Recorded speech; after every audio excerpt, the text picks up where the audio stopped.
ಅಂತೂ ಇಂತೂ Mumbai Indians back to track. ನಮಸ್ಕಾರ ಎಲ್ರಿಗೂ, ಜನಾರ್ದನ್ ಸರ್ ಮಾತಾಡ್ತಾ ಇರೋದು. ಕುಶಲವೇ, ಕ್ಷೇಮವೇ, ಸೌಖ್ಯವೇ? Welcome back to Ganesh Karanth cricket talks YouTube channel.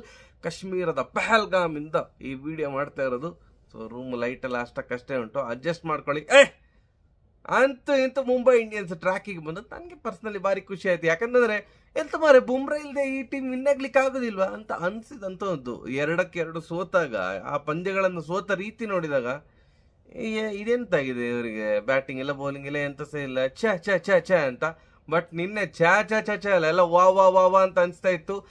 ಕಳೆದ ಸಲದ ಹಾಲಿ ಚಾಂಪಿಯನ್ KKR ಅನ್ನ ಜಸ್ಟ್ 116 ರನ್ನಿಗೆ ಆಲ್ ಔಟ್ ಮಾಡಿ ಹಾಕಿದ್ರು. ಅದು ಸಹ ಮುಂಬೈಯಲ್ಲಿ. ಬ್ಯಾಟಿಂಗ್ ಪಿಚ್ ಅಪ್ಪ, ಮುಂಬೈ ಪಿಚ್ ಅಲ್ಲ, ಈಸಿಲಿ 180 ಆದ್ರೂ ಹೊಡಿಬಹುದು. 116 ರನ್ನಿಗೆ ಡಮ್ಕಿ ಡಮಾರ್. ಎಂತ ಗೊತ್ತಿಲ್ಲ, KKR ಇದು ಪ್ರಾಬ್ಲಮ್ ಈ ಸಲ ಏನಾಗಿದೆ ಅಂತಂದ್ರೆ, ಯಾರನ್ನೆಲ್ಲ ರಿಟೈನ್ ಮಾಡಿದ್ದಾರೆ ಅವರೆಲ್ಲರೂ ಸಹ ಬಿಗ್ ಫೇಲ್ಯೂರ್ ಆಗಿದ್ದಾರೆ ಸೋ ಫಾರ್. ನೋಡಿ, ನರೇನ್ ಕ್ಲಿಕ್ ಆಗ್ಲಿಲ್ಲ ನಿನ್ನೆ, 0 ಬೌಲಿಂಗ್ ಅಲ್ಲಿ ಸಹ ಹೊಡಿಸ್ಕೊಂಡ್ರು, ಬ್ಯಾಟಿಂಗ್ ಅಲ್ಲಿ 0 ಬೌಲಿಂಗ್ ಅಲ್ಲಿ ಹೊಡಿಸ್ಕೊಂಡ್ರು. ಆ ಕಡೆ ರಸೆಲ್ ಬೌಲಿಂಗ್ ಅಲ್ಲಿ 2 ವಿಕೆಟ್ ತೆಗೆದ್ರು, ಇಲ್ಲ ಅಂತಲ್ಲ, ಬಟ್ ಅವ್ರದ್ದು ಮೇನ್ ಒಂದು ಫಿನಿಶರ್ ಆಗಿ ಡಮಾರ್ ಅಂತ ಹೊಡಿತಿದ್ರಲ್ಲ, ಡಮಾರ್ ಇಲ್ಲ, ಮಾರಿಲ್ಲ, ಎಂತದೂ ಇಲ್ಲ. ಟುಸ್ಪಟಾಕಿ 5 ರನ್ನಿಗೆ ಡಮ್ ಅಂತ ಬೋಲ್ಡ್ ಆಗಿ ಹೋದ್ರು. ನೆಕ್ಸ್ಟ್ ಅವ್ರದ್ದು ವೆಂಕಟೇಶ್ ಅಯ್ಯರ್ ಯಾವಾಗ 20 ಕೋಟಿಗಿಂತ ಜಾಸ್ತಿ ಕೊಟ್ಟರು ಪರ್ಚೇಸ್ ಮಾಡಿದ್ರು, ಆವಾಗಲೇ ಅದು ಫೇಲ್ಯೂರ್ ಅಂತ ಅರ್ಥ. ಯಾಕಂತಂದ್ರೆ ಆ ಒಂದು ಪ್ರೈಸ್ ಟ್ಯಾಗ್ ಇಟ್ಕೊಂಡು ಪರ್ಫಾರ್ಮ್ ಮಾಡ್ಲಿಕ್ಕೆ ಆಗುದಿಲ್ಲ. ನಿನ್ನೆ ಸಹ ಹಾಗೆ 3 ರನ್ ನೋಡಿದ್ರು, 9 ಬಾಲ್ ವೇಸ್ಟ್ ಮಾಡಿದ್ದಾರೆ. ಸೊ ರಿಂಕು ಸಿಂಗ್ ಅಂತ ಒಂದು ಏನು ದ ಫಿನಿಷರ್ ರಿಂಕು ಸಿಂಗ್ ಅಂತಲ್ಲ, ನಾವೇನು ಲಾಸ್ಟ್ ಟೈಮ್ ಎಲ್ಲ ತಮಿಳಿನಲ್ಲಿ ಬರೀತಿದ್ವಲ್ಲ, ದ ಫಿನಿಷರ್ ಈಸ್ ಇ ಫಿನಿಶ್ಡ್. ಎಂತ ಪರ್ಫಾರ್ಮೆನ್ಸ್, 3 ಮ್ಯಾಚ್ ಆಯ್ತು, ಏನು ಪರ್ಫಾರ್ಮೆನ್ಸ್ ಏನು ಬರ್ತಾ ಇಲ್ಲ. ಈ ತರದ ಒಂದು, ಈಗ Ramandeep Singh okay to an extent ನಿನ್ನೆ ಒಂದು ಚಂದ ಮಾಡಿ ಏನೋ ಆಡಿದ್ರು, ಬಿಟ್ರೆ ಅವರದ್ದು ರಿಟೈನ್ಡ್ ಪ್ಲೇಯರ್ಸ್ ಇಂದ ಮ್ಯಾಚ್ ವಿನ್ನಿಂಗ್ ಇನ್ನಿಂಗ್ಸ್ ಅಂತ ಏನು ಹೇಳ್ತಾರಲ್ಲ, ಅದು ಬರ್ತಾ ಇಲ್ಲ. ಇನ್ನು ಬಂದ್ರೆ ಬರ್ಬೋದಪ್ಪ, ಇನ್ನು ಸಹ ತುಂಬಾ ಟೈಮ್ ಉಂಟು, ಲಾಂಗ್ ಏನು ಟೂರ್ನಮೆಂಟ್ ಇದು. ಬಟ್ ಏನು 3 ಮ್ಯಾಚ್ಗಳ ಒಂದು ನೋಡಿದಾಗ ಸ್ವಲ್ಪ ಮಿಸ್ ಹೊಡಿತಾ ಉಂಟು. ಲಾಸ್ಟ್ ಮ್ಯಾಚ್ ಡಿ-ಕಾಕ್ ಬಿಡಿ ಡಮಾರ್ ಅಂತ ಹೊಡೆದು ಅದು ಒಂಥರ 1 ಮ್ಯಾನ್ ಶೋ ಇತ್ತು. ಇಲ್ಲ ಇದ್ರೆ ಓವರ್ ಆಲ್ ನೋಡಿದಾಗ ಏನೋ ಒಂದು ಮಿಸ್ಸಿಂಗ್ ಉಂಟು KKR ತಂಡದಲ್ಲಿ.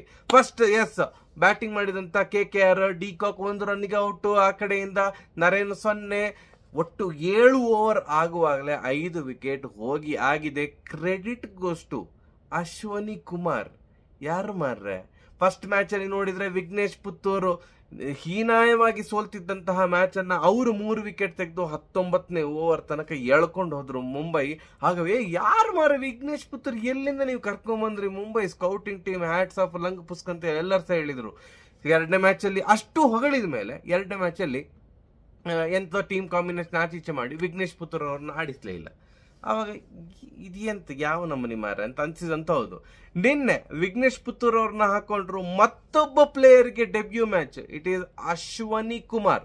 ಗೊತ್ತಿಲ್ಲ ಯಾರನ್ನ, ನಂಗೆ ಪರ್ಸನಲಿ ಗೊತ್ತಿರಲಿಲ್ಲ. ಈ ತರ ಲೋಕಲ್ ಟೂರ್ನಮೆಂಟ್ ಎಲ್ಲ ಆಡಿರ್ಬೋದು, ಮೊಹಾಲಿಯಿಂದ ಅಂತ ಅನ್ಕೊಳ್ತೇನೆ, ಈ ಬಿಲಾಂಗ್ಸ್ ಟು ಮೊಹಾಲಿ. ಅಲ್ಲಿ ಒಂದು ಡೆಬ್ಯೂ ಮ್ಯಾಚ್ ಅಲ್ಲಿ 4 ವಿಕೆಟ್, 3 ಓವರ್ ಹಾಕಿರೋದು 4 wicket. Left arm bowler, first of all left arm bowler ಏನು ಅದು ರೈಟ್ ಹ್ಯಾಂಡ್ ಬ್ಯಾಟ್ಸ್ಮನ್ಗೆ ಅವೇ ಹಾಗೆ ಹೋಗ್ತಾ ಇರ್ತದೆ. ಅವರಿಗೆ ಒಂದು ಅಡ್ವಾಂಟೇಜ್ ಇರ್ತದೆ ಲೆಫ್ಟ್ ಆರ್ಮ್ ಬೌಲರ್ಸ್ಗೆ. ಯಾಕಂದ್ರೆ ಮೆಜಾರಿಟಿ ಆಫ್ ದ ಬ್ಯಾಟ್ಸ್ಮನ್ ಏನು ಎಲ್ಲರೂ ಸಹ right hand batsman, 90% right hand batsman ಇರೋದ್ರಿಂದಾಗಿ ಒಂದು ಲೈಟ್ ಆಗಿ ಒಂದು ಅಡ್ವಾಂಟೇಜ್ ಇರ್ತದೆ. ಸೂಪರ್ ಆಗಿ ಬಾಲ್ ಹಾಕಿದ್ರು. ಬಾಲ್ ಹಾಕಿದಂತಹ ಡೆಬ್ಯೂ ಮ್ಯಾಚ್ ಅಲ್ಲಿ ಬಾಲ್ ಹಾಕಿದಂತಹ ಫಸ್ಟ್ ಬಾಲ್ಗೆ ವಿಕೆಟ್ ಸಿಕ್ಕಿತ್ತು ಅವರಿಗೆ. ಇದೊಂಥರ ಅಪರೂಪದ ಸಾಧನೆ. ಯಾರು ಮಾಡ್ಲಿಲ್ಲ ಅಂತ ಹೇಳೋದಿಲ್ಲ, ಬಟ್ ಅದೊಂಥರ ಅವ್ರು ಹೇಳ್ಬೋದಲ್ಲ, ಎಷ್ಟು ವರ್ಷ ಆದ್ರೆ ನಾನು ಹಾಕಿದ ಫಸ್ಟ್ ಬಾಲ್ಗೆ ವಿಕೆಟ್ ಸಿಕ್ಕಿದೆ, ಮುಚ್ಕೊಂಡು ಹೋಗಂತ ಯಾರಾದ್ರು ವಾದ ಮಾಡಿದ್ರೆ. ಸೊ ಸೂಪರ್ ಆಗಿ, ಒಳ್ಳೆ ಟಾಲ್, ಒಳ್ಳೆ ಹೈಟ್ ಉಂಟು, ಸೂಪರ್ ಆಗಿ ಬಾಲ್ ಹಾಕಿದ್ರು, 4 ವಿಕೆಟ್ ತೆಗೆದು ನಿರಂತರವಾಗಿ ವಿಕೆಟ್ ಹೋಯ್ತು. KKR ಇಂದ ಏನು ಸಹ ಪ್ರತಿರೋಧ ಇರಲಿಲ್ಲ. ಟು ಎನ್ ಎಕ್ಸ್ಟೆಂಟ್ ರಘುವಂಶಿ ಬಾರಿ ಚಂದ ಮಾಡಿ ಆಡಿದ್ರು, ಫ್ಲೂಯೆಂಟ್ ಆಗಿ 16 ಬಾಲ್ 26 ಹೊಡೆದ್ರು, ಬಿಟ್ರೆ ಬೇರೆ ಯಾರ ಕಡೆಯಿಂದ ಸಹ ಏನ್ ದೊಡ್ಡದೇನು ಇದು ಬರಲಿಲ್ಲ. ಅಂಡ್ ಮನೀಶ್ ಪಾಂಡೆ ಅವರಿಗೆ ಆಡಿಸ್ಬೇಕಂತವೇ ಅವ್ರು ಅಂದ್ಕೊಂಡಿರ್ಲಿಲ್ಲ ಅಂದ್ಕೊಳ್ತೇನೆ. ಯಾಕಂತಂದ್ರೆ ವೈಭವ್ ಅರೋರಾ ಅವರನ್ನ ಇಂಪ್ಯಾಕ್ಟ್ ಪ್ಲೇಯರ್ ಆಗಿ ಬೌಲರ್ ಆಗಿ ಕರ್ಕೊಂಡ್ ಬರ್ಬೇಕು, ಒಂದು 180 ಹೊಡೆದ ಮೇಲೆ ಅಂತ ಅಂದ್ಕೊಂಡಿರ್ತಾರೆ KKR. But all of a sudden 7 ಓವರ್ಗೆ 5 wicket ಹೋದ್ಮೇಲೆ ರಘುವಂಶಿ ಔಟ್ ಆದ ಕೂಡಲೇ ರಘುವಂಶಿ ಅವರನ್ನ ರಿಪ್ಲೇಸ್ ಮಾಡ್ಲಿಕ್ಕೆ ಮನೀಶ್ ಪಾಂಡೆ ಅವ್ರನ್ನ ಇಂಪ್ಯಾಕ್ಟ್ ಸಬ್ ಆಗಿ ಕರ್ಕೊಂಡ್ಬಂದ್ರು. ಅವರೊಂದು ಓಕೆ ಡಿಸೆಂಟ್ ಆಗಿ ಏನೋ ಒಂದು ಸ್ವಲ್ಪ ಆಡಿದ್ರು, 15+ ಹೊಡೆದ್ರು, ಬಿಟ್ರೆ ಅದು ಎಲ್ಲಿ ಸಹ ಒಂದು ನೋಟೇಬಲ್ ಸ್ಕೋರ್ ಅಂತ ಹೇಳ್ತಾರಲ್ಲ, ಆ ಥರದ ಏನು ಇನ್ನಿಂಗ್ಸ್ ಬರಲಿಲ್ಲ. ನಿನ್ನೆ ಬಾಲ್ ಹಾಕಿದಂತಹ ಎಲ್ಲ ಬೌಲರ್ಸ್ ಕೂಡ ವಿಕೆಟ್ ತೆಗೆದಿದ್ದಾರೆ ಮುಂಬೈ ಇಂಡಿಯನ್ಸ್ ಅಲ್ಲಿ. ಬೋಲ್ಟ್ ಅವರು 1 ವಿಕೆಟ್ ತೆಗೆದ್ರು, ದೀಪಕ್ ಚಹರ್ 2 ವಿಕೆಟ್ ತೆಗೆದ್ರು, ಅಂಡ್ ಅಶ್ವನಿ ಕುಮಾರ್ ಅವರು 4 ವಿಕೆಟ್, ವಿಘ್ನೇಶ್ ಪುತ್ತೂರು 1 ವಿಕೆಟ್, ಹಾರ್ದಿಕ್ ಪಾಂಡ್ಯ ಅವರು 1 ವಿಕೆಟ್, ಹಾಗೆ ಸ್ಯಾಂಟ್ನರ್ ಅವರು 2 ಮ್ಯಾಚ್ ಅಲ್ಲಿ ಲೈಟ್ ಆಗಿ ಇದೆ ಅಂತ ಮರ. ಇದು ಇಂಟರ್ನ್ಯಾಷನಲ್ ಕ್ರಿಕೆಟ್ ಅಲ್ಲಿ ಆ ರೇಂಜ್ಗೆ ಕಂಜೂಸ್ ಬೌಲರ್ ರನ್ನೇ ಬಿಟ್ಕೊಡೋದಿಲ್ಲ, 2 ಮ್ಯಾಚ್ ಇಂದ ಸರ್ರಿ ಹೊಡಿಸ್ಕೊಳ್ತಿದಾರಲ್ಲ ಅಂತ ಅನ್ನಿಸ್ತಾ ಇತ್ತು. ಬಟ್ ನಿನ್ನೆ 1 ವಿಕೆಟ್ ತೆಗೆದ್ರು. ಸೊ ಎಲ್ಲರೂ ಸಹ ವಿಕೆಟ್ ತೆಗೆದು 116 ರನ್ನಿಗೆ ಆಲ್ ಔಟ್. ಇನ್ನೂ ಸಹ 4 ಓವರ್ ಬಾಕಿ ಇತ್ತು, ಆಲ್ ಔಟ್. ಮುಂಬೈದು ಬ್ಯಾಟಿಂಗ್ ಸ್ಟಾರ್ಟ್ ಆಯ್ತು. ರಿಕಲ್ಟನ್ ಅವರು 2 ಮ್ಯಾಚ್ ಇಂದ ಸಹ ಕ್ಲಿಕ್ ಆಗಿರಲ್ಲ, ಡಿಕಾಕ್ ತರ ಕಾಣ್ತಾರೆ, ಡಿಕಾಕ್ ತರ ಹೊಡಿತಾರೆ ಅಂತ. ಆ ಕಡೆ ಡಿಕಾಕ್ 1 ರನ್ ಹೊಡೆದ್ರೆ, ಈ ಕಡೆ ಡಿಕಾಕ್ ಅವರನ್ನ ಹೋಲುವಂತಹ ರಿಕಲ್ಟನ್ ಅವರ ಆಟದ ಬ್ಯಾಟ್ ಇಂದ ಬಂದಂತ ರನ್ 62 ರನ್, 41 ಬಾಲ್ಗೆ 62 ರನ್ ಫ್ಲೂಯೆಂಟ್ ಆಗಿ ಆಡಿದ್ರು. ರೋಹಿತ್ ಶರ್ಮಾ ಅವರಿಂದ ಇನ್ನು ಸಹ ರನ್ನಿನ ನಿರೀಕ್ಷೆಯಲ್ಲಿ ನಾವಿದ್ದೇವೆ. 13 ರನ್, 1 6 ಹೊಡೆದು ಔಟ್ ಆದ್ರು. ವಿಲ್ ಜಾಕ್ಸ್ ಅವ್ರನ್ನ ಹಾಕೊಂಡಿದ್ರು, ಮುಜೀಬ್ ಅವ್ರನ್ನ ಹೊರಗಡೆ ಇಟ್ಟು ತಂಡದಲ್ಲಿ ಈ ಸಲ ವಿಲ್ ಜಾಕ್ಸ್ ಅವ್ರನ್ನ ಹಾಕೊಂಡಿದ್ರು. ಅವರೊಂದು ಓಕೆ, ನೀ ರಿಕಲ್ಟನ್ಗೆ ಹೇಳಿದ್ರೆ ನೀ ಹೊಡಿತಾ ಇರು ಮಾರೆ, ನಾನು ಏನೋ ಒಂದು ಆಂಕರ್ ಇನ್ನಿಂಗ್ಸ್ ಆಡ್ತೇನೆ ಅಂತ 17 ಬಾಲ್ಗೆ 16 ರನ್. ಒಳ್ಳೆ ಎಂಟರ್ಟೈನ್ಮೆಂಟ್ ಸಿಕ್ಕಿದೆ ಯಾವಾಗ ಅಂತಂದ್ರೆ ವಿಲ್ ಜಾಕ್ಸ್ ಅವರು ಔಟ್ ಆದ್ಮೇಲೆ. ಸೂರ್ಯಕುಮಾರ್ ಯಾದವ್ ಅವರು ಬಂದ್ರು, 9 ಬಾಲ್ಗೆ 27 ರನ್, ಡಮ್ ಡಮ್ ಡಮ್ ಡಮ್ ಡಮ್ 300 ಸ್ಟ್ರೈಕ್ ರೇಟ್ ಅಲ್ಲಿ 3 4 2 6 ಎಲ್ಲ ಹೊಡೆದು ಅಂದ್ರೆ ಬೇಗ ವಿನ್ ಆಗುವಾಗೆ ಆಯ್ತು. 12.5 ಓವರಿಗೆ ಟಾರ್ಗೆಟ್ ರೀಚ್ ಆಗಿದೆ. ವಿನ್ 8 ವಿಕೆಟ್ಗಳ ಭರ್ಜರಿ ಜಯ. ಇನ್ನು ಸಹ 7-8 ಓವರ್ ಬಾಕಿ ಇತ್ತು. ಈ ಒಂದು ಭರ್ಜರಿ ಜಯದೊಂದಿಗೆ ಗೆದ್ದದ್ದು 1 ಮ್ಯಾಚ್, 3 ಮ್ಯಾಚ್ ಅಲ್ಲಿ ಗೆದ್ದದ್ದು 1 ಮ್ಯಾಚ್. ಆದ್ರೂ ಕೂಡ ಮುಂಬೈ ಸಡನ್ ಆಗಿ ಏನು ಫಟ್ ಅಂತ 10ನೇ ಪ್ಲೇಸ್ ಇಂದ 6ನೇ ಪ್ಲೇಸಿಗೆ ನೆಗೆದಿದೆ. ಈಗ 6ನೇ ಪ್ಲೇಸ್ ಅಲ್ಲಿ ಮುಂಬೈ ಇಂಡಿಯನ್ಸ್ ಇದ್ದಾರೆ. KKR ಹೀಗೆ ಆಡಿದ್ರೆ ಈ ಸಲ ಪ್ಲೇ ಆಫಿಗೆ ಹೋಗುದಿಲ್ವಾ ಅಂತ ಎಂತೋ ಭಾರಿ ಮಿಸ್ಸಿಂಗ್ ಫ್ಯಾಕ್ಟರ್ ಉಂಟು. KKR ನ ಮಿಸ್ಸಿಂಗ್ ಫ್ಯಾಕ್ಟರ್ ಏನು ಅಂತ ದಯವಿಟ್ಟು ಕಮೆಂಟ್ ಸೆಕ್ಷನ್ ಅಲ್ಲಿ ತಿಳಿಸಿ.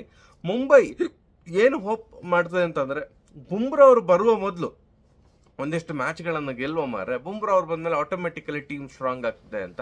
ಮುಂಬೈ ಇನ್ನು ಬಾಕಿ ಉಳಿದಿರೋದು ಅವ್ರಿಗೆ ಏನು ಅಂತಂದ್ರೆ, ರೋಹಿತ್ ಶರ್ಮಾ ಅವರಿಂದ ಒಂದು ದೊಡ್ಡ ಇನ್ನಿಂಗ್ಸ್ ಬರಬೇಕು. ಆ ಓಪನಿಂಗ್ ಕಾಂಬಿನೇಷನ್ ಅಲ್ಲಿ ರನ್ ಸರಾಗವಾಗಿ ಹರಿದು ಬಂದರೆ, ಮತ್ತೆ ಮುಂದಿದ್ದು ಮಿಡ್ಲ್ ಓವರ್ಸ್ ಅಲ್ಲೆಲ್ಲ ಸ್ಕೈ ಮತ್ತೆ ತಿಲಕ್ ವರ್ಮಾ ಅವರು ನೋಡಿಕೊಂಡು ಫಿನಿಶಿಂಗ್ ಟಚ್ಗೆ ಹಾರ್ದಿಕ್ ಪಾಂಡ್ಯ ಅವರಿದ್ದಾರೆ. ಆ ಒಂದು ನಿಲುವಿಗೆ ಭದ್ರ ಆಗಿರ್ತಾರೆ. ಆ ಒಂದು ಆ ಪ್ಲಾನಿಂಗಿಗೆ ರೋಹಿತ್ ಶರ್ಮಾ ಅವರು ಕೈ ಜೋಡಿಸಬೇಕು. ಎಸ್, ಸರಿ, ಅಷ್ಟೇ. ಪಹಲ್ಗಾಮಿಂದ ಟಾಟಾ, ಬಾಯ್ ಬಾಯ್ ಫ್ರಮ್ ಜನಾರ್ದನ್ ಸರ್.